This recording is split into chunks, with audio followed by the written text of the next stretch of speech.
You must be Samuel Rodriguez. The lead attorney's voice cut through the coffee shop like ice. 4 bodyguards in black suits stood behind him. Sam's hands trembled, still holding a coffee pot. The old man he'd served every morning for 3 years, Theodore Lancaster, was dead. And these men had come for him. "Mr. Lancaster left you something in his will." Sam's heart stopped. Because the lonely old man who sat in the corner booth every Tuesday wasn't just any customer. He was one of the richest men in America, and Sam had no idea. But before we see what Sam inherits, subscribe and turn on notifications. Now, let me tell you how a single father's simple kindness changed his life forever. The bell above Beacon Street Cafe chimed at exactly 5:47 a.m., the same time it did every Tuesday morning for the past 3 years. The sound echoed through the nearly empty diner, mixing with the hiss of the ancient coffee maker and the sizzle of bacon on Hector's grill. Samuel Rodriguez looked up from wiping down the counter, a task he'd done so many times he could do it in his sleep, which was good because most mornings he was practically asleep on his feet. 4:15 a.m. That's when Sam's alarm went off every single day, 6 days a week. 4:15 in a tiny one-bedroom apartment in Alphabet City, where he slept on a pull-out couch so Luke could have the bedroom. 4:15 stumbling to the bathroom in the dark so he wouldn't wake his 6-year-old son. 4:15 pulling on his black pants and white button-down shirt that served as his waiter uniform, splashing cold water on his face, and staring at the stranger in the mirror who looked 10 years older than 32. The apartment was small, cramped really. 600 square feet of worn carpet, peeling wallpaper, and a kitchenette so narrow you had to turn sideways to reach the stove. The building was one of those pre-war walk-ups that landlords kept barely functional because rent-stabilized tenants like Sam couldn't afford anything better. The radiator clanged like a dying animal. The pipes groaned. The upstairs neighbor played reggaeton until 2 a.m. most nights. The hallway smelled like a mixture of curry, cigarettes, and despair. But it was home. The only home Sam could afford on $2,400 a month. Every morning, Sam would leave breakfast on the table for Luke, usually cereal, sometimes toast with peanut butter if they had it. He'd write a little note on a post-it and stick it to the bowl. "Dad loves you. Remember your inhaler. Have the best day ever," with a little smiley face that Luke had started drawing on his own notes back to Dad. Mrs. Jamie Rodriguez, no relation, just a coincidence of last names, lived across the hall in 3C. She was a 68-year-old retired teacher from the Dominican Republic who'd taken pity on Sam 3 years ago when she'd heard him crying in the stairwell the night Jessica left. Since then, she'd become Sam's lifeline. Every morning at 7 a.m., she'd knock softly on Sam's door, let herself in with the spare key, and wake Luke up. She'd make sure he ate breakfast, took his asthma medication, and got to PS 19 by 8:15. And she refused to let Sam pay her more than $50 a week, even though she was worth 10 times that. "You're a good boy, Sammy," she'd tell him in her thick accent. "You remind me of my son. You take care of your baby, and I take care of you both. That's how family works." Sam's subway commute was 40 minutes if the trains were running on time, which they rarely were. He'd board the F train at Delancey Street, find a seat if he was lucky, and close his eyes for 20 precious minutes of half-sleep while the train rattled through the tunnel.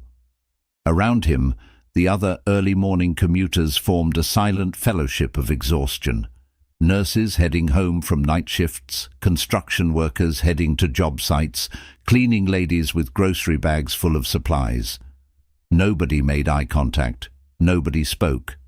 They were all just trying to survive another day. Sam would arrive at Beacon Street Cafe at 5:25 a.m., 5 minutes early, because Tony Delgado, the owner, had a zero-tolerance policy for lateness. The cafe was located in a forgotten corner of the Lower East Side, wedged between a laundromat and a bodega that sold Lucy's and expired milk. The cafe itself looked like it hadn't been renovated since 1987. Faded mustard-yellow vinyl booths with duct tape patches, linoleum floors in a checkerboard pattern, warped and sticky, fluorescent lights that flickered and hummed, a jukebox in the corner that only played if you kicked it twice, and the smell, God, the smell, of burnt coffee, bacon grease, and pine sol that had seeped into the walls over decades. Tony Delgado, 62, was old school.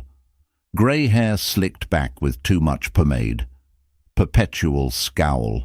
Grease-stained apron that he probably hadn't washed in weeks. He'd owned Beacon Street for 37 years and ran it like a drill sergeant ran boot camp. "Rodriguez, you call that clean? I can still see coffee rings." "Yes, Tony." "And don't yes Tony me. It's Mr. Delgado." "Yes, Mr. Delgado."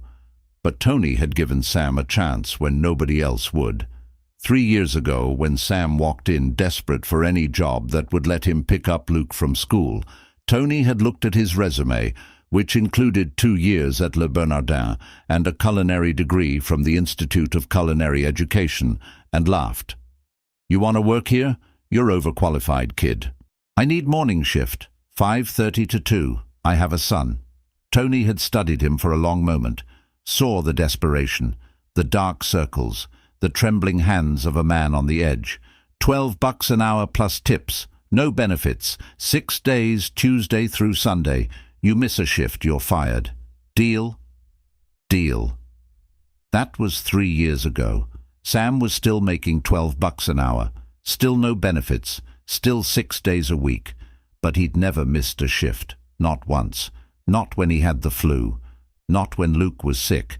Not when his ancient Toyota broke down and he had to run 8 miles in the rain to make it on time. Because this job, this awful, exhausting minimum wage job, was what kept Luke fed and housed. The other waitress, Denise Murphy, was 54 and had been working at Beacon Street for 19 years. She was a tough Irish woman from Southie with bleached blonde hair, heavy eyeliner, and a Boston accent thick enough to cut with a knife. She smoked Virginia Slims on her breaks and talked about her ex-husband the way some people talked about Satan. "Mornin', Sammy," Denise said, not looking up from refilling salt shakers. "You look like shit." "Thanks, Denise." "Luke keep you up?" "Asthma attack at 2 a.m. Had to use the nebulizer." "That kid's inhaler prescription run out again?" Sam's jaw tightened. "Insurance only covers 1 inhaler a month. He needs 2. The extra one costs $120. Jesus, this country's fucked." "Yeah." Denise looked at him with something like sympathy. "You eat breakfast? Couldn't afford it?" She slid a plate across the counter. Eggs, toast, bacon. Hector made extra. "Eat." Denise, "Shut up and eat, Sammy. You're no good to anyone if you pass out." Sam ate, grateful beyond words for the small kindnesses that kept him alive. And then, at exactly 5:47 a.m., the bell chimed. Theodore Lancaster walked in. Sam looked up from wiping down the counter, and there he was. Theodore Lancaster, though Sam didn't know his last name back then. Just Mr. Theodore. The quiet old man who always sat in the same corner booth, ordered the same thing, and spoke in brief, gruff sentences that seemed to discourage conversation. Theodore looked exactly the same as he did every Tuesday. Thin white hair, combed neatly, wool coat that had probably cost a fortune once, but now looked as tired as its owner. Sharp grey eyes that seemed to see through people. Slow, careful movements of a man whose bones hurt. He was always alone. Always. But Sam never let that stop him from being kind. "Good morning, Mr. Theodore," Sam said with a genuine smile, grabbing the coffee pot before the old man even sat down. "The usual?" Theodore grunted, his version of yes, and lowered himself slowly into the worn vinyl booth, his joints creaking audibly. He was 76 years old, though he looked closer to 85. Thin white hair combed neatly to the side. Sharp grey eyes that seemed to see everything and trust nothing. A wool coat that had probably cost a fortune once, but now looked tired and old like its owner. Sam poured the coffee, black, no sugar, and set it down gently. Eggs over easy, wheat toast, no butter, cider fruit. Another grunt. Coming right up. Sam turned toward the kitchen, then paused. How'd you sleep last night? Theodore looked up, surprised. People didn't usually ask him questions. Fine, he said curtly. Good. It's supposed to rain later. You have an umbrella? I'll manage, Sam smiled. I'll grab you one from the back just in case. We've got extras. Theodore said nothing, but something flickered in his grey eyes. Not gratitude exactly, more like confusion, as if he couldn't quite figure out why this young waiter cared. Sam headed to the kitchen where Hector, the line cook, was already working the grill. Usual for Mr. Theodore, Sam called out. That old grump still comes in every week? Hector shook his head. Man never tips, never smiles.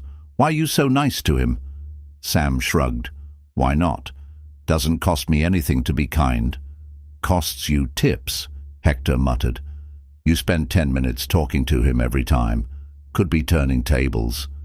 Maybe, Sam said, but he's lonely. I can see it in his eyes, and I know what that feels like. Because Sam did know. He knew what it felt like to sit alone, to carry grief so heavy it bent your spine, to wake up every morning wondering if anyone in the world cared whether you existed. 3 years ago, when Jessica left and Sam found himself alone with a 2-year-old son, he'd felt that crushing loneliness. Even surrounded by people at the cafe every day, he'd felt invisible, like he was serving coffee to people who looked right through him. Sam had met Jessica Martinez at culinary school. She was studying hospitality management, beautiful and ambitious with plans to open her own catering company. They'd fallen in love fast. The kind of intense, all-consuming love that feels like destiny when you're 24 years old. They got married 6 months after they met in a small ceremony at City Hall with just a few friends watching. For a while, it was perfect. Sam got a job as a line cook at Le Bernardin, one of the best French restaurants in New York. The hours were brutal, 12, 14-hour days, but he was learning from masters. He was on his way to becoming an executive chef, maybe even opening his own place someday. Jessica was working as an event coordinator at a hotel. The money was decent. They had a tiny apartment in Astoria, but it was theirs. They were building a life together. Then Jessica got pregnant. They hadn't planned it. They were both 26, still trying to establish their careers. But when they saw the positive test, they decided to make it work. Sam was thrilled. He'd always wanted to be a dad. His own father, Miguel, had been his hero growing up. Sam wanted to be that for his son. Lucas Antonio Rodriguez was born on a cold February morning. 7 pounds, 3 ounces, perfect dark curls, brown eyes like his mother, his father's smile. Sam held him in the hospital and felt a love so powerful it scared him. This tiny person, this perfect little life, was his responsibility now, his reason for existing. But Jessica struggled. Postpartum depression hit her hard. She couldn't sleep, couldn't eat, couldn't bond with the baby. Sam tried to help, taking over night feedings, hiring his mother Claire to come stay with them, suggesting therapy. But Jessica pulled further and further away. And then Sam's world collapsed. His father Miguel died in an electrical accident on a job site, electrocuted while working on faulty wiring in a warehouse in Queens. Miguel was only 53. Sam's mother Claire, already weak from years of smoking, had a heart attack at Miguel's funeral. She survived but was never the same. The grief hollowed her out. 2 years later, cancer finished what the heart attack started. Sam lost both parents in 2 years, and Jessica, drowning in her own depression, couldn't handle Sam's grief on top of everything else. She began staying out late, coming home drunk, disappearing for whole weekends. Sam would be home alone with 2-year-old Luke, calling Jessica's phone over and over, terrified that something had happened to her. One night, she came home at 3 a.m., makeup smudged, smelling like cigarettes and cologne that wasn't Sam's. "Where were you?" Sam's voice was raw from crying, from fear, from exhaustion. "Out." "Out where?" "Jessica, I've been calling you for 6 hours. Luke was crying for you. I thought you were dead." "Maybe you'd be better off if I was." The words hung in the air like poison. "You don't mean that." "Don't I?" Jessica's eyes were cold, empty. "I never wanted this, Sam. The baby, the apartment, this life. I wanted a career. I wanted to travel. I wanted to matter. And instead I'm stuck here with a kid I didn't want and a husband who's so busy grieving his perfect dead parents that he can't see I'm dying inside. Jessica, please, let me help. We can get through this together." "I don't want to get through it. I want out." She left a week later. While Sam was at work, his last week at Le Bernardin before he had to quit because Jessica refused to watch Luke anymore, she packed her clothes, emptied their joint bank account, taking $3,200 that Sam had been saving for Luke's preschool, and left a note. "Sam, I'm sorry. I can't do this anymore. I need a different life. You're a good father. Luke will be fine with you. Don't try to find me." Jessica, no phone number, no forwarding address. She just disappeared. Sam had stood in their empty bedroom, holding that note, feeling like the floor had dropped out from under him. He had a 2-year-old son, no wife, no parents, no support system, a high-pressure job that required 60-hour weeks, and $847 left in his checking account. He'd cried until he couldn't breathe. Then Luke had toddled into the room, dragging his stuffed elephant, and climbed into Sam's lap. "Sad, Daddy?" "Yeah, buddy. Daddy's sad." "It's okay." Luke patted Sam's face with his tiny hand. "I hear." And in that moment, Sam made a choice. He could fall apart, or he could be the father Luke needed. He chose Luke. He quit Le Bernardin, took the job at Beacon Street Cafe because it was the only place that would hire him for morning shifts, moved to the cheaper apartment in Alphabet City, started living on $2,400 a month, started saying no to everything that cost money, new clothes, haircuts, restaurants, movies, anything that wasn't absolutely necessary. For 3 years, Sam's life had been a relentless grind of survival. Wake up, go to work, serve coffee to people who barely saw him, come home, pick up Luke, play with him, make dinner, do homework, give him a bath, read him stories, tuck him in, pay bills, cry quietly in the bathroom, go to sleep, wake up, repeat. The loneliness was crushing.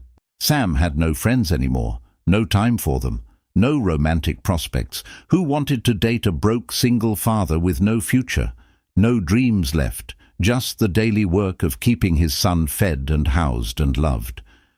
So when he saw that same emptiness in Theodore's eyes, he recognized it immediately. The loneliness of someone the world had forgotten. The old man ate his breakfast in silence, as he always did. Sam checked on him twice, refilling his coffee, asking if the eggs were cooked right, mentioning that his son Luke had just learned to ride a bike without training wheels. Theodore listened, but rarely responded. Yet he never told Sam to go away. And every Tuesday, without fail, he came back. What Sam didn't know was that Theodore Lancaster was worth $4.2 billion. Theodore Edward Lancaster had been born in 1947 in a working-class neighborhood in Newark, New Jersey. His father was a factory worker, his mother a seamstress. They had nothing, no money, no connections, no advantages except the relentless work ethic they drilled into their only son. "You want something in this life, Teddy?" his father used to say. "You work for it. Nobody's gonna hand you anything. Theodore took that lesson to heart. He worked 2 jobs through high school, earned a scholarship to Rutgers, studied engineering, graduated top of his class, got a job at a small manufacturing plant making industrial parts. And at 25, with $8,000 borrowed from his parents and a business plan scribbled on notebook paper, he started Lancaster Industries. The first 10 years were brutal, 18-hour days, sleeping in the factory, eating vending machine dinners, losing contracts, nearly going bankrupt 3 times. But Theodore was relentless.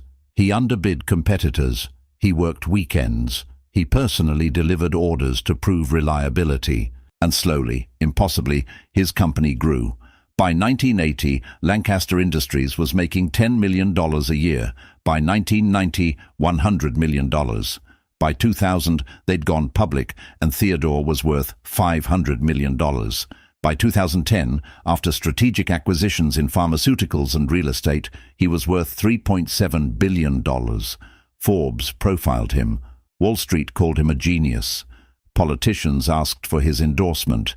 He had penthouses in Manhattan, estates in the Hamptons, a vacation home in Aspen. He sat on boards. He funded hospitals, libraries, university programs. The Theodore Lancaster name was synonymous with success. He'd had everything: money, power, respect. And he'd lost the only things that mattered. He'd married Margaret Hollis in 1972, when they were both 25. She was a nurse at University Hospital in Newark, kind and patient and everything Theodore wasn't. She'd loved him when he was nobody, when he was just a broke engineer with big dreams and calloused hands. She'd worked double shifts to help pay for the factory lease. She'd believed in him when nobody else did. And Theodore had repaid her love by never being home. For 40 years, Theodore chose work over Margaret, missed anniversaries for board meetings, forgot birthdays because of acquisition deals, cancelled vacations for emergency calls. Margaret never complained. She raised their son Thomas alone. She attended school plays and parent-teacher conferences by herself. She ate dinner across from an empty chair most nights. In 2011, Margaret was diagnosed with stage IV ovarian cancer. The doctors said she'd had symptoms for years, but never got checked because she was too busy taking care of everyone else. Theodore took a leave of absence, the first in his career. He sat with her through chemo, held her hand through the pain, promised he'd change, be better, be present. "It's too late for me, Teddy," Margaret had said, her voice weak, her beautiful face gaunt from sickness. "But it's not too late for Thomas and Elena. Don't make the same mistakes with them." "I won't. I promise." Margaret died 3 months later. Theodore didn't keep his promise. He threw himself back into work with even more intensity. Work was easier than grief, easier than facing the empty house, easier than admitting he'd wasted 40 years chasing money while his wife died of loneliness.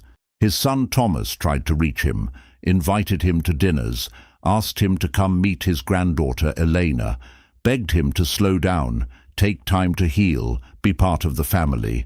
But Theodore was already gone, hollowed out, unreachable. And then, 7 years ago, on Theodore's 70th birthday, Thomas drove into Manhattan for a dinner Theodore had organized. A business dinner, not a family celebration. Thomas had begged Theodore to make it just the 2 of them, maybe bring little Elena, make it about family for once. Theodore said no. This was an important dinner. Investors would be there. This wasn't the time for sentiment. Thomas drove anyway, hoping maybe he could convince his father to leave early, come home, be a grandfather for once. He never made it. A drunk driver ran a red light on the FDR drive. Thomas's car flipped 3 times. He died on impact. He was 38 years old, and the last words he'd said to his father were on a voicemail. "Dad, I know you're busy, but could you please just once choose me over work? Just once. I love you. See you tonight." Theodore had listened to that voicemail at Thomas's funeral, listened to his son begging for love, begging for time, begging for just one evening where he mattered more than business, and Theodore hadn't even called him back. At the funeral, Theodore's granddaughter, Elena, 25 years old, eyes red from crying, walked up to him and said quietly, "You killed him." "Elena, please. He was driving to see you, because you couldn't be bothered to come to him, because even on your birthday you chose work over family. You've always chosen work over family, and now he's dead." Her voice broke. "I hope your company was worth it, because it cost you everything." She walked away, and she never spoke to him again. Theodore tried. God, he tried. He called her every week, sent letters, showed up at her apartment, tried to explain, to apologize, to somehow make up for 45 years of neglect. But Elena was done. She'd lost her father. Her mother had died of breast cancer when Elena was a baby. And her grandfather, the only family she had left, was the reason her father was dead. She blocked his number, returned his letters unopened, got a restraining order when he wouldn't stop coming to her apartment. Theodore had lost everything that mattered: his wife, his son, his granddaughter, and all he had left was money. Mountains of money that couldn't buy back a single moment with the people he'd lost. He'd pushed everyone away, his lawyers, his business partners, even his board of directors. He'd become bitter, cold, impossible to be around. He'd withdrawn from public life, stopped attending galas, stopped giving interviews, just disappeared into his grief. The only place he went anymore was Beacon Street Cafe.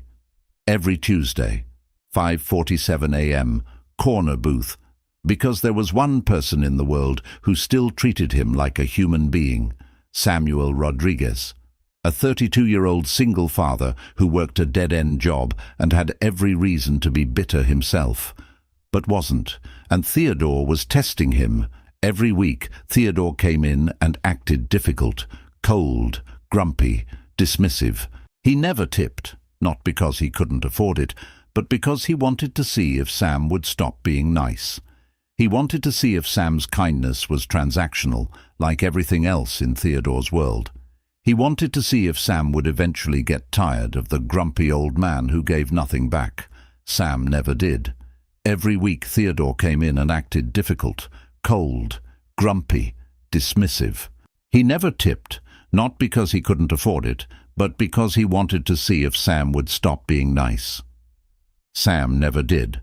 Week after week, month after month, year after year, Sam greeted him with the same warm smile, the same genuine interest, the same small kindnesses that required nothing in return. And slowly, something in Theodore's frozen heart began to thaw. It started small. One Tuesday, Theodore asked Sam a question. "How old is your son?"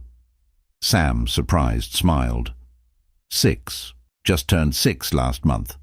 "What's his name?" "Luke. Lucas Antonio Rodriguez, actually, named after my father." Theodore nodded slowly. "My grandson would be about that age now." "Would be?" Theodore's face hardened. "He's alive. I just haven't seen him in years." Sam sat down across from Theodore, something he'd never done before. Tony, the owner, glared from across the cafe, but Sam ignored him. "That must be hard," Sam said quietly. "It's my own fault." Theodore's voice was rough, like gravel. "I wasn't a good father, or grandfather. I chose work over family. And now it's too late." "It's never too late," Sam said. "If your grandson is alive, you can still reach out. My dad used to tell me, every day you wake up is another chance to make things right." Theodore looked at Sam for a long moment. "Your father sounds like a wise man." "He was. He died 7 years ago. I'd give anything for one more chance to talk to him." Something in Theodore's expression cracked, just for a second. Then the hard mask returned. "I should go," Wait. Sam stood and walked to the back. He returned with a small umbrella, faded blue with a broken spoke. For the rain. Theodore stared at the umbrella like it was made of gold. I can't take this. Sure you can. I've got two. Sam smiled. Just bring it back next Tuesday. Theodore took the umbrella with trembling hands. Thank you. No problem, Mr. Theodore. The old man left. And for the first time in 3 years, Sam saw him smile. Just barely. But it was there. From that day on, their Tuesday morning conversations grew longer. Theodore began to open up, talking about his late wife, his regrets, the grandson he'd lost contact with. And Sam listened. Really listened. Without judgment. Without trying to fix anything. Just present. My granddaughter's name is Elena, Theodore said one morning. Elena Lancaster. She's 28 now. Brilliant.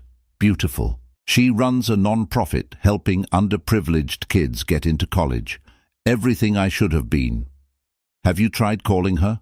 100 times. She won't answer. Theodore's voice broke. She blames me for her father's death. He was driving to my birthday dinner when he crashed. She thinks I cared more about business than family. And she's right. Maybe, Sam said gently, but people can change. You're not the same man you were 7 years ago. Are you? Theodore looked at Sam with wet eyes. No, I'm not. Then tell her that. Write her a letter. Show her you've changed. What if it's too late? What if it's not? Theodore sat with that question for a long time. Then, quietly, he said, You're a good man, Samuel Rodriguez. Your son is lucky to have you. I'm lucky to have him. What Sam didn't know was that Theodore had started investigating him, not in a creepy way, but Theodore was a businessman. He researched everything. He learned that Sam was drowning in debt, that he worked 6 days a week just to barely make rent, that he'd given up his dream of opening a restaurant to raise his son alone, that despite having every reason to be angry at the world, Sam chose kindness. And Theodore made a decision. He was going to change Sam's life. But he needed to be sure first. Sure that Sam wasn't kind because he wanted something. Sure that Sam would stay humble even with money. Sure that Sam was the real deal. So Theodore kept testing him. One Tuesday, Theodore accidentally left his wallet on the table with $500 bills visible. Sam ran after him into the rain, soaking wet, to return it. Another Tuesday, Theodore was rude to Sam, snapping at him, criticizing the food, complaining about the service. Sam stayed patient and kind. Another Tuesday, Theodore left a $1,000 tip on the table. Sam chased him down again. Mr. Theodore, I think you made a mistake. This is too much. No mistake. I can't accept this. Why not? Because you're my friend. And friends don't need to pay each other to care. Theodore's eyes filled with tears. He'd found what he was looking for. That night, Theodore called his lawyer. Robert, I'm changing my will.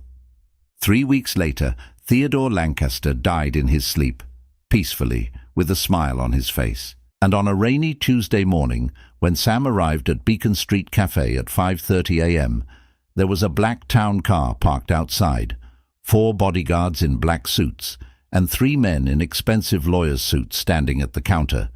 Tony looked terrified. Sam, these men are asking for you. Sam's heart raced. Had he done something wrong? Was this about Luke? About his debt? The lead attorney stepped forward, tall, grey-haired with wire-rimmed glasses. You must be Samuel Rodriguez. Yes? My name is Robert Chen.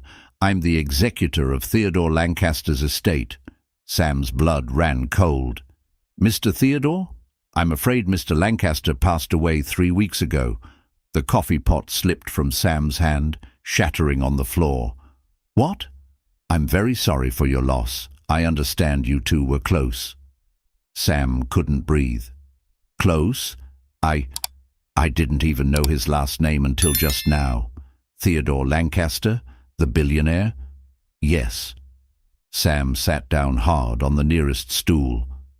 Theodore, his Tuesday morning friend, the lonely old man he'd served coffee to for 3 years, was one of the richest men in America.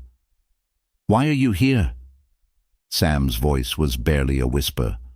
Robert Chen opened his briefcase and pulled out a thick document. "Because, Mr. Rodriguez, Theodore Lancaster left you something in his will." Sam's vision blurred. "What?" "Mr.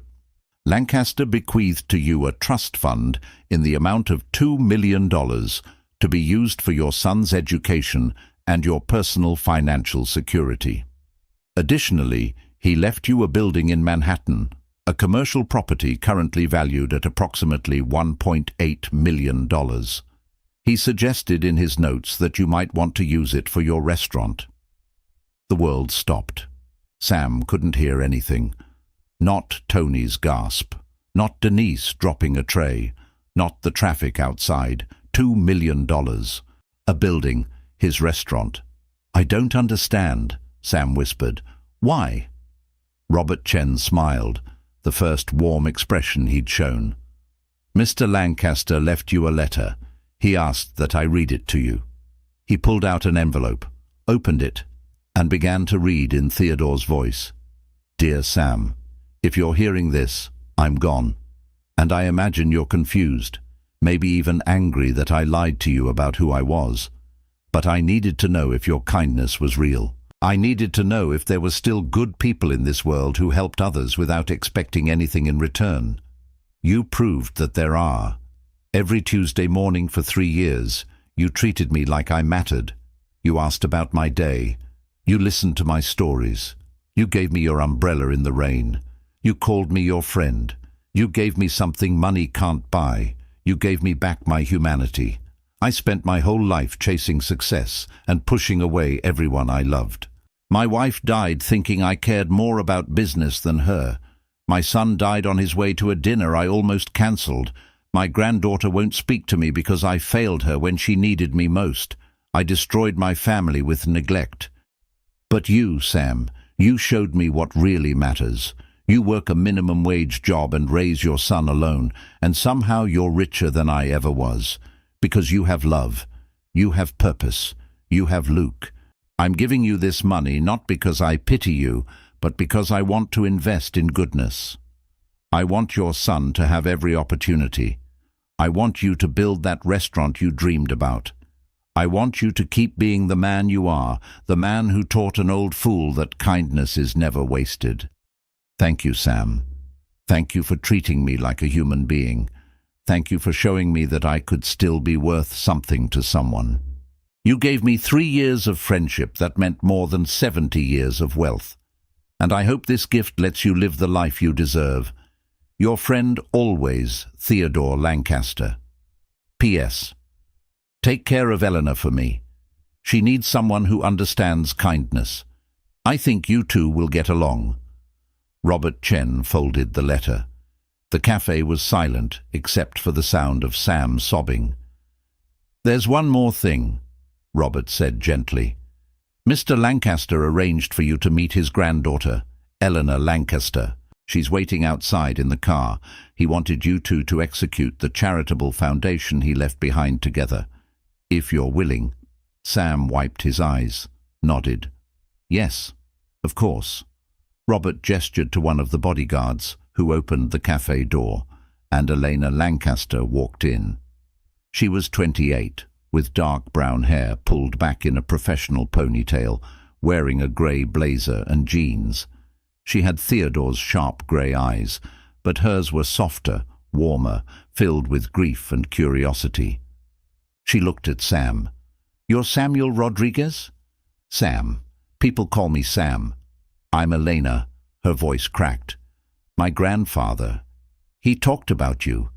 In his last few weeks, you were all he talked about." "I didn't know," Sam said. "I didn't know who he was." "I know.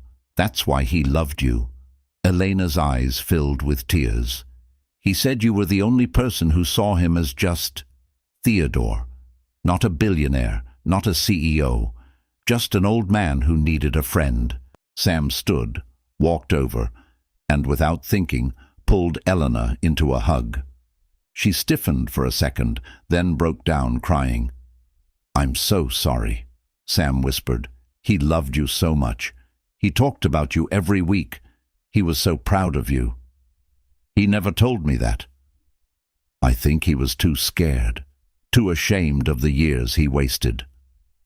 They stood there crying together, two strangers bound by the love of a lonely old man who'd taught them both what really mattered. Over the next few months, Sam's life transformed in ways he never imagined. The day the trust fund cleared was a Tuesday, fitting somehow. Sam had been at Beacon Street Cafe, going through his usual routine, when his phone buzzed with a notification from his bank app. He almost ignored it. Notifications from his bank were usually overdraft warnings or minimum balance alerts, but this one was different. Deposit 2,000 yuans, available balance 2,127.43. Sam stopped wiping the counter, read it again, then again. His hands started shaking so badly he had to sit down. "Sam, you okay?" Denise asked, concerned. I don't..." Sam couldn't form words. He showed her the phone. Denise's eyes went wide. "Holy shit!" "Language!" Tony barked from across the cafe, then saw Sam's face. "What's wrong?" "Nothing's wrong," Sam whispered. Everything's different now." The first thing Sam did, before he told anyone, before he celebrated, before he let himself believe it was real, was pay off his debts. $8,200 to Capital One, $4,100 to Chase, $2,800 to Discover, $3,900 in back rent to his landlord, $1,200 to the hospital for Luke's emergency room visit last year, $840 to Con Edison for the electric bills he'd been paying in installments. He sat at his tiny kitchen table at 2 a.m., laptop open, making payments. And with each payment successful message, he felt a weight lift from his shoulders. A weight he'd been carrying for so long, he'd forgotten what it felt like to stand up straight. When he finished, his checking account still had $1,978,960 in it. Sam put his head down on the table and cried. Not sad tears, relief tears. The kind of tears that come when you've been holding your breath for 3 years, and finally, you can breathe. The second thing Sam did was buy Luke new shoes. The kid had been wearing sneakers 2 sizes too small because Sam couldn't afford new ones. Now, Sam took Luke to the fancy shoe store in Soho where the sneakers cost $80 and they actually measured your feet properly. "Dad, these are so cool!" Luke jumped up and down in his new light-up sneakers. "You like them, buddy?" "I love them." Luke hugged Sam's legs.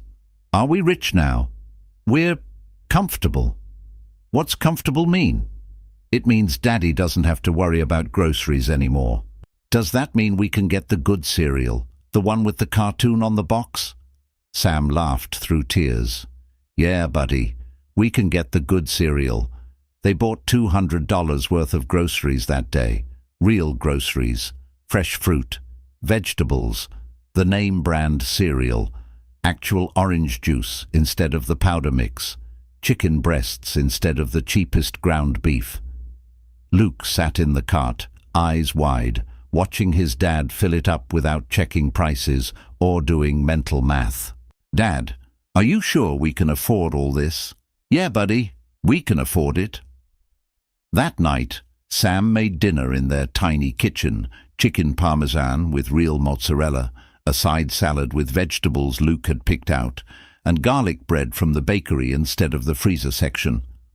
They ate at their small table, and Luke said it was the best meal he'd ever had. Sam cried again, because his 6-year-old son thought chicken parmesan was a feast. The third thing Sam did was go see the building Theodore had left him. Robert Chen, the lawyer, met him at the address. a corner lot in the Lower East Side, a neighborhood that was half gentrified, half forgotten. The building was small, maybe 2,000 square feet, red brick, big windows. It had been a butcher shop in the 1960s, then a bodega, then a check cashing place. Now it sat empty, waiting. "It needs work," Robert said. "Probably $300,000 to $400,000 to gut and renovate. But the bones are good, and the location is excellent." Sam walked inside. The space was filthy, covered in dust and graffiti. Old shelves lined one wall.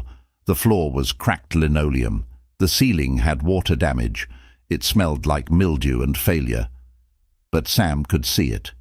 He closed his eyes and saw gleaming kitchen equipment, warm lighting, tables filled with families, the smell of his cooking filling the air. His restaurant, the dream he'd buried 3 years ago. "I'll take it," Sam said. That weekend, Sam brought Luke to see the building. The 6-year-old walked around the empty space, his footsteps echoing. "This is gonna be our restaurant, buddy." "Really? Really? What are we gonna call it?" Sam thought about Theodore, about those Tuesday mornings at Beacon Street Cafe, about a lonely old man who'd seen something in Sam that Sam hadn't seen in himself, about kindness that asked for nothing but gave everything in return. "Beacon Street," Sam said. "We're calling it Beacon Street Restaurant, after the cafe where I met a friend." "Was Mr. Theodore your friend?" Sam had told Luke about Theodore's death, about the inheritance, about the fact that the grumpy old man Sam sometimes mentioned had actually been a billionaire. Luke had listened with wide eyes, not fully understanding but knowing it was important. "Yeah, buddy, he was my friend, and I think he would have liked you. I wish I could have met him." "Me too." They stood in the empty building, imagining the future. For the first time in 3 years, Sam let himself dream. And it didn't hurt. But the biggest change wasn't the money or the building. It was Elena. Sam had been nervous about meeting her. What do you say to someone who blamed their grandfather for their father's death? How do you tell them that the man they hated had, in his last years, become something close to good? He needn't have worried. Elena Lancaster walked into Beacon Street Cafe that first morning with the lawyers, and Sam immediately saw Theodore in her. The same sharp grey eyes, the same careful way of observing everything before speaking, the same guarded expression that said, "I've been hurt before, and I'm not letting it happen again." She was 28, dressed in a professional grey blazer and jeans, her dark brown hair pulled back in a ponytail. She wore no makeup, no jewelry except small silver earrings. She looked tired, the kind of tired that comes from carrying grief for too long. "You're Samuel Rodriguez?" Her voice was soft but firm. "Sam. People call me Sam." "I'm Elena Lancaster." She hesitated. "My grandfather talked about you." "He talked about you too.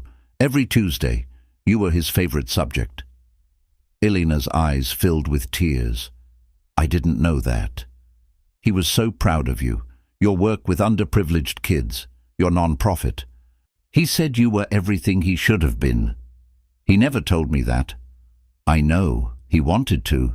He was just scared." They sat in the booth, Theodore's booth, and talked for 3 hours.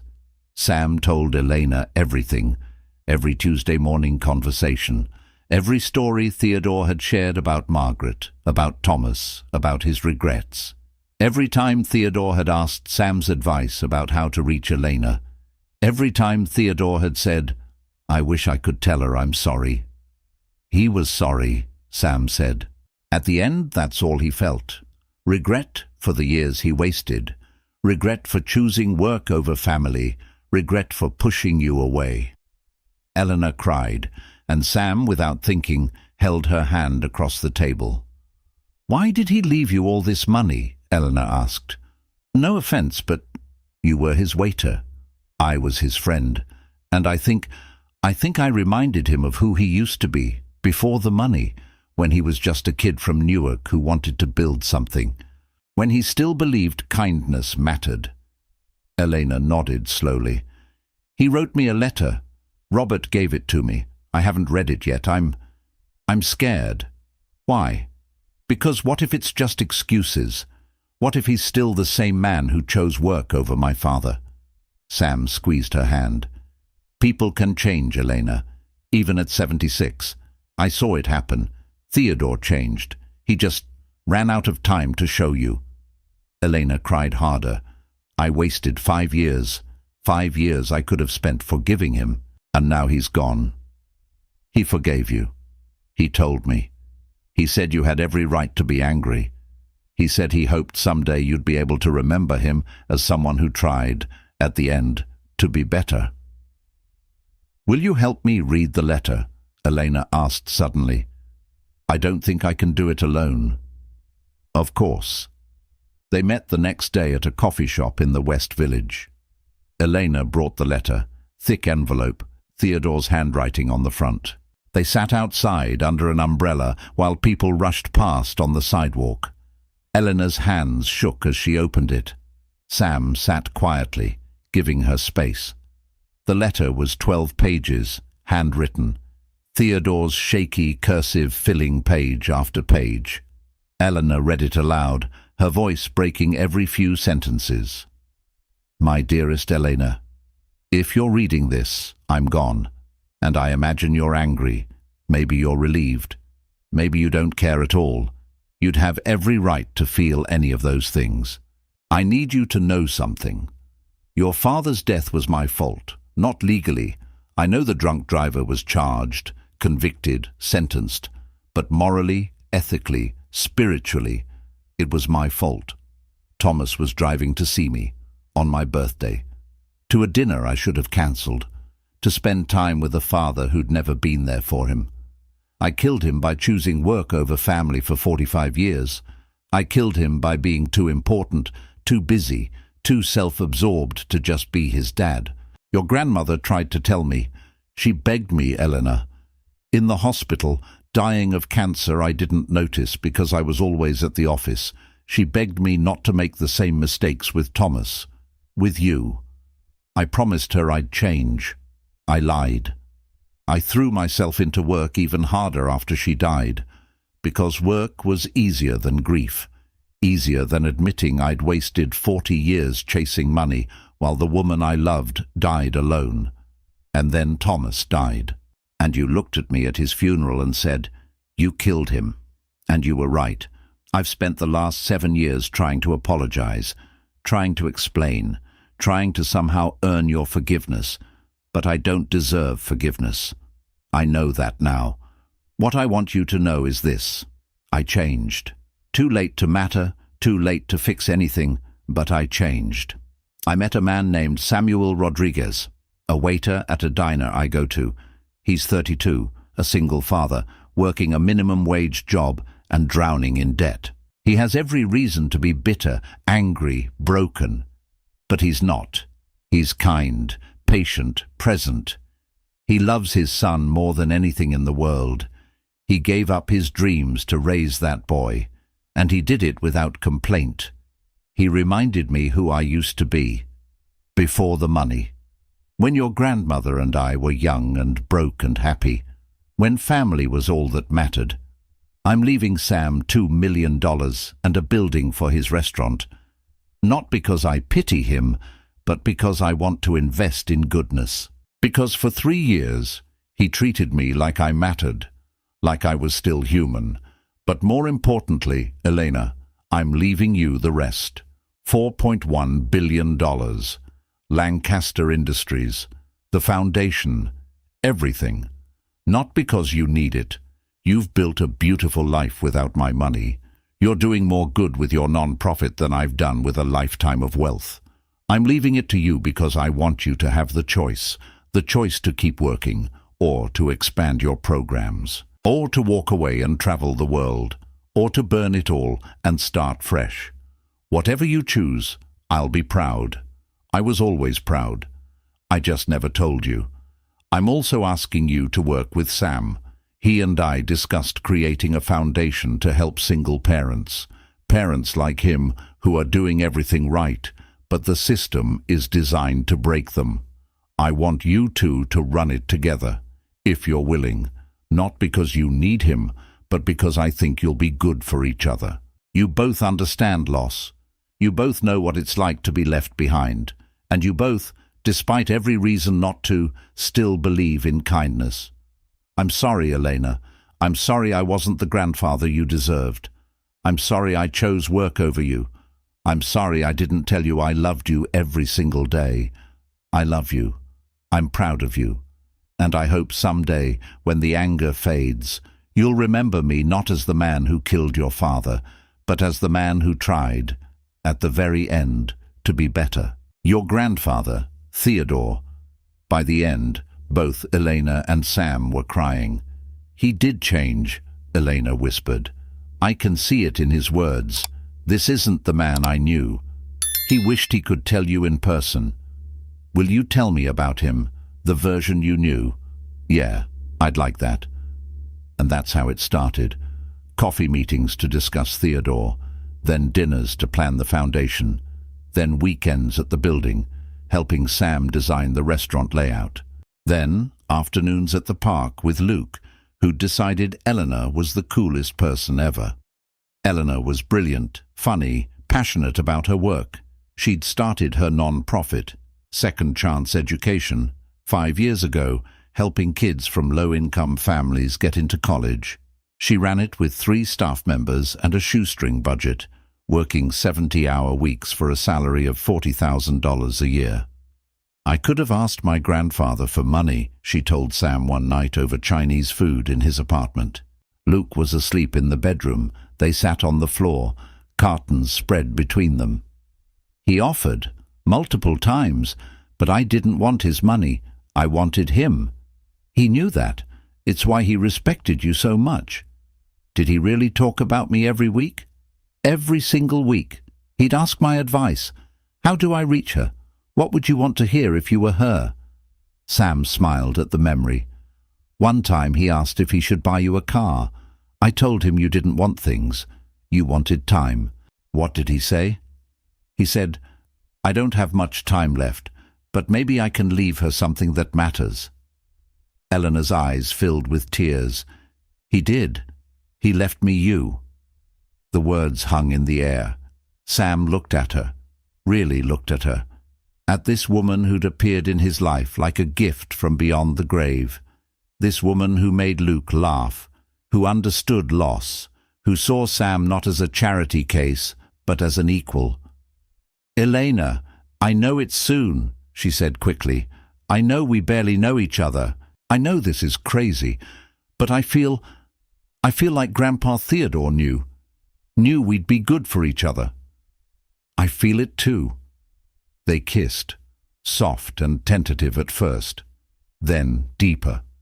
And when they pulled apart, both of them were smiling. Luke's gonna flip out, Sam said. He keeps asking if you're gonna be his new mom. Elena laughed. What do you tell him? I tell him it's complicated, but honestly, I hope so. Me too. She and Sam began working together on Theodore's charitable foundation, an organization dedicated to helping single parents start small businesses.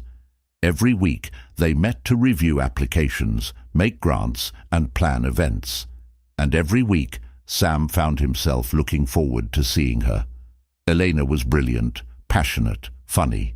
She'd inherited her grandfather's sharp mind, but had a warmth Theodore had lost decades ago. She told Sam about her childhood, how Theodore had missed her birthdays, her graduations, every important moment, how she'd begged him to just be present, to just care about something other than work. And then my dad died, Elena said one evening over coffee, and I blamed Grandpa. I told him I hated him. I told him I never wanted to see him again. Her voice broke, and I didn't. For 5 years I refused every call, every letter, every attempt, and now he's gone and I can't take it back. He forgave you, Sam said quietly. "He told me. He said it was his fault, that you had every right to be angry." "Did he? Did he talk about me a lot?" "Every Tuesday. You were his favorite topic. He was so proud of your work, so proud of the woman you'd become." Elena cried, and Sam held her hand. Something shifted between them that night. What had started as a professional partnership, two people executing a dead man's will, became something deeper. They began meeting outside of work. Coffee on Saturday mornings, lunch on weekdays, dinners that stretched late into the night. Elena met Luke and fell in love with the bright, funny 6-year-old who asked a million questions and gave hugs that could heal wounds. "Your dad is pretty cool," Elena told Luke one afternoon while they were painting the new restaurant. "I know," Luke said seriously.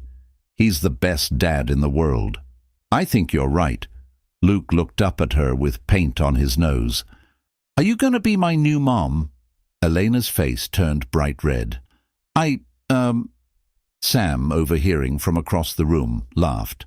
"Luke, you can't just ask people that." "Why not? You like her. She likes you. Isn't that how it works?" From the mouths of babes. That night, after Luke was asleep, Sam and Elena sat on the fire escape of his apartment, looking out at the city lights. "Sorry about Luke," Sam said. "He's direct." Elena smiled.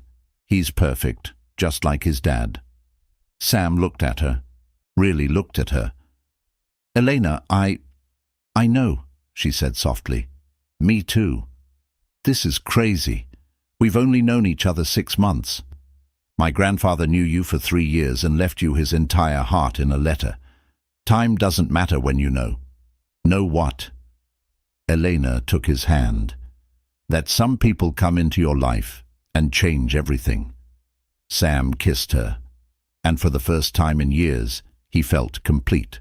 1 year later, on a Tuesday morning, because of course it was a Tuesday, Beacon Street Restaurant opened its doors for the first time. The renovation had taken 9 months, $380,000, countless sleepless nights, arguments with contractors, permit delays, moments when Sam thought it would never happen.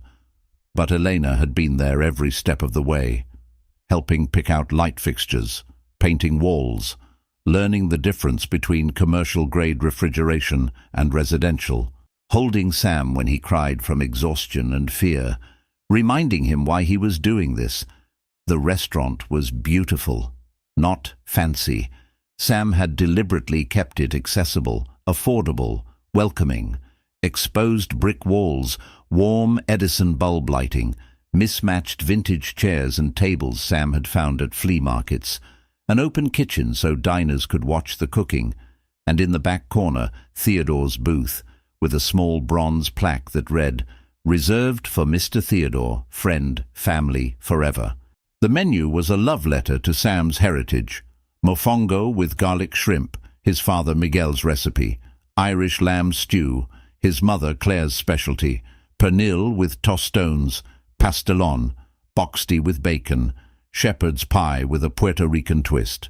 Desserts included flan, tres leches cake, and Irish apple tart. Everything was made from scratch. Everything was made with love, and everything cost less than $20 so working families could afford to eat there. Opening night was invitation only. Sam had invited everyone who'd helped him survive the hard years. Mrs. Jamie from across the hall, who'd watched Luke every morning for 3 years. The bodega owner who'd let Sam buy on credit when he was short. The woman at the laundromat who'd given Luke free candy. The teacher at PS19 who'd bought Luke school supplies with her own money. These were Sam's people, the invisible ones, the ones who kept the world running while nobody noticed. Hector, the line cook from Beacon Street Cafe, was now Sam's head chef. Sam had offered him $65,000 a year, more than double what Tony paid him, and profit sharing. Hector had cried. Denise, the tough waitress with a heart of gold, was the restaurant manager. $55,000 a year, plus benefits and a month of paid vacation. She'd hugged Sam so hard she cracked his ribs. Even Tony Delgado had come, dressed in an actual clean shirt for once. He'd walked around the restaurant with tears in his eyes, touching the walls like he couldn't believe it was real. "I always knew you'd make it, kid," Tony said, his voice rough. "I wouldn't have made it without you giving me a chance." "Yeah, well, don't go getting sentimental on me." But Tony was crying. They both were. Luke, now 7 years old, ran around the restaurant in a tiny chef's jacket that said "Junior Chef" on the back, telling everyone, "My dad made all this. And Miss Elena helped, and we're gonna get married and be a family." Sam blushed. Elena laughed. Because Luke wasn't wrong. 6 months ago, on the roof of Sam's apartment building at Sunset, Sam had gotten down on one knee with a ring he'd bought with money he'd saved from the trust fund. Not an expensive ring, just a simple band with a small diamond, but it was his. "Elena Lancaster, you came into my life because a grumpy old man saw something in me I didn't see in myself. And through his gift, I found you. I found someone who understands loss, who believes in kindness, who loves my son like he's her own. Will you marry me?" Eleanor had said yes before he finished the question. They'd set the wedding for the following spring. Small ceremony, just family and close friends. At Beacon Street restaurant, of course, in Theodore's booth, because that's where it all began. On opening night, Elena stood beside Sam, wearing a simple black dress and the engagement ring, watching the restaurant fill with life. People laughing, kids running, the smell of Sam's cooking filling the air. "He'd be proud of you," Eleanor whispered. "He'd be proud of both of us." The New York Times food critic had come that night, anonymously, as they always did. 2 weeks later, the review came out. "Beacon Street restaurant is more than a meal. It's a homecoming. Chef Samuel Rodriguez has created something rare in New York's cutthroat food scene, a place that feeds both body and soul. The mofongo is perfection. The Irish lamb stew tastes like love. But what makes Beacon Street special isn't the food, though it's exceptional. It's the heart. You can taste it in every bite. The care, the history. The belief that food should bring people together, not divide them by price point. In a city of Michelin stars and $200 tasting menus, Beacon Street is a revolutionary act of kindness. 5 stars. Not just for the food, but for the vision. The review changed everything. Reservations booked out 6 weeks. Food bloggers came. Instagram influencers posted. Lines formed outside. Sam had to hire 3 more cooks, 2 more servers, a sous chef. Beacon Street became the hottest restaurant in New York. But Sam never changed the prices, never made it exclusive, never forgot why he'd built it. "This restaurant is for people like me," Sam told a reporter from Food and Wine magazine. "People working 2 jobs, single parents, families on a budget. People who deserve good food made with love but can't afford $50 entrees. If I wanted to get rich, I'd be working at Le Bernardin. I'm here to feed my community." The article went viral. Sam became the face of accessible, community-focused dining. Other chefs started following his model: good food, fair prices, taking care of staff. And through it all, Sam never forgot Theodore. Every Tuesday morning, before the restaurant opened, Sam would sit in Theodore's booth with a cup of black coffee, no sugar, just like Theodore liked it, and talk to his friend. "We did it, Mr. Theodore. The restaurant's a success. Elena and I are getting married. Luke's doing great in school, straight A's, can you believe it? The foundation has helped 47 single parents start businesses. We're changing lives." Sam would sit there drinking coffee, imagining Theodore across from him, grumpy, proud, smiling in his quiet way. "Thank you," Sam would say, "for seeing something in me, for believing in kindness, for giving me more than money, for giving me purpose. And somehow, in the warmth of the morning light, Sam felt Theodore's presence. A gentle reminder that love never dies. It just changes form. They'd announced the Theodore Lancaster Foundation that morning of the grand opening, a $10 million endowment. Elena had added $8 million to Sam's $2 million, to help single parents start businesses, go back to school, and build better lives. The first grant recipient was Carmen Rodriguez, a single mother of 3 in the Bronx who wanted to open a bakery. She'd been working 3 jobs to support her kids. Sam and Elena gave her $50,000, helped her find a space, connected her with a business mentor. 6 months later, Carmen's bakery opened to lines around the block. She was the first of many.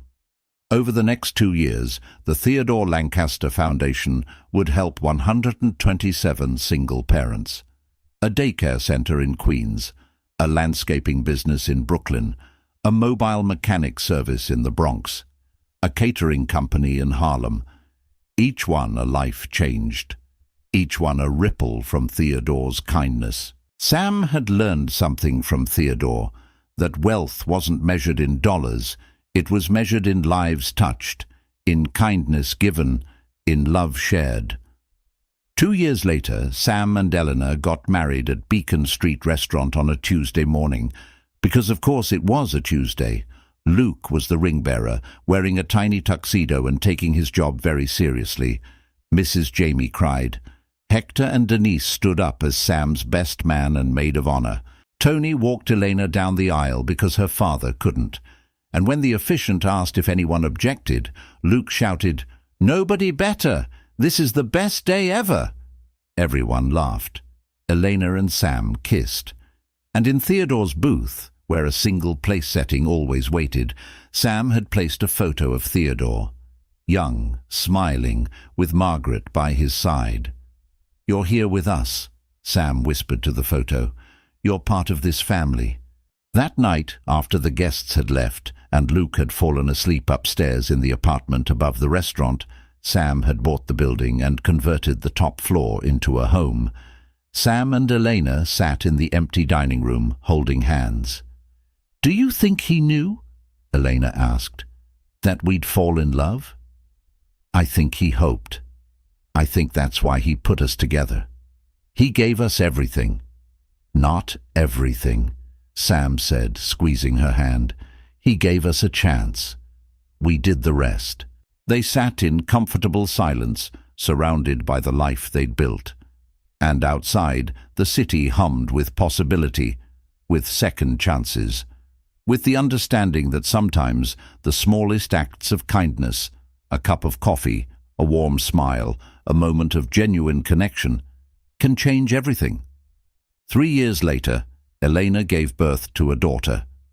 They named her Margaret Theodore Rodriguez, Maggie for short.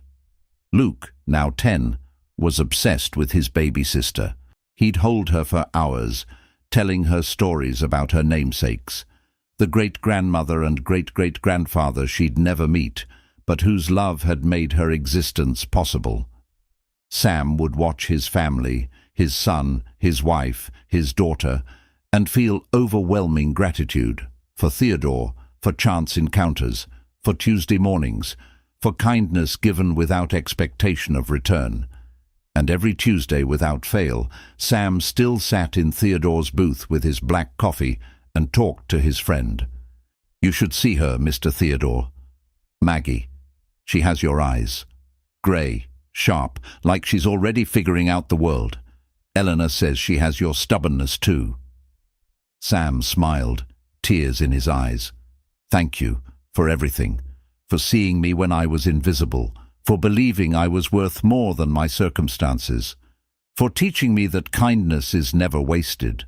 And in the quiet of the empty restaurant, Sam felt what he always felt in that booth: peace, purpose, and the enduring presence of a friend who changed his life with nothing more than the gift of being seen.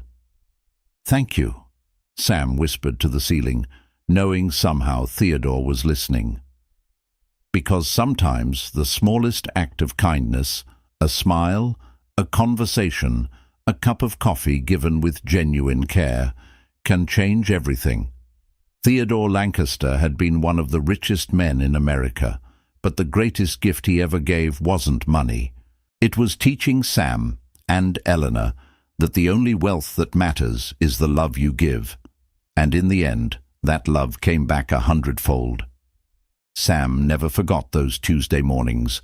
Every week, he reserved the corner booth at Beacon Street Restaurant from 5:30 to 7 a.m.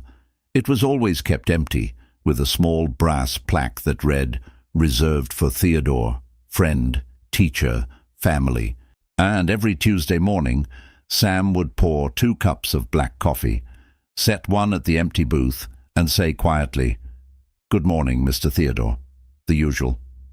And somehow, in the warmth of the restaurant he'd built, in the love of the family he'd found, in the kindness he continued to give every single day, Sam felt Theodore smile.